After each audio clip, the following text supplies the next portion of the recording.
এই গরমে একটা ঠান্ডা ঠান্ডা ডেজার্টের রেসিপি দিচ্ছি। এটা কিন্তু দারুণ টেস্টি হয়। প্রথমেই দেখো চিনিটা একটুখানি জল দিয়ে এটা ক্যারামেলাইজ করে নিতে হবে, আর তারপরে অল্প আরেকটু জল দিয়ে এটাকে পাতলা করে একটা পাত্রে দেখো ঘি মাখিয়ে আমি এই ক্যারামেলটা ঢেলে নিয়েছি।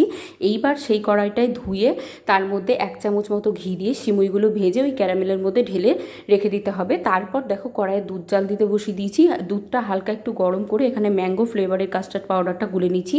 এবার দুধটা একটু ভালো করে গরম করে তার মধ্যে গুঁড়ো দুধ দিয়ে ভালো করে মিশিয়ে অল্প একটু চিনি দিয়ে দিলাম।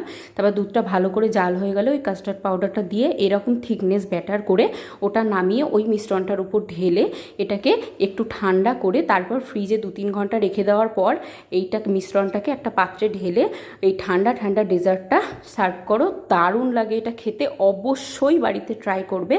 এটা কিন্তু খেতে খুবই সুন্দর হয় ম্যাঙ্গো ডেজার্ট। আর ভালো লাগলে চ্যানেলটিকে সাবস্ক্রাইব করে দেবে, লাইক কমেন্ট শেয়ার করে দেবে।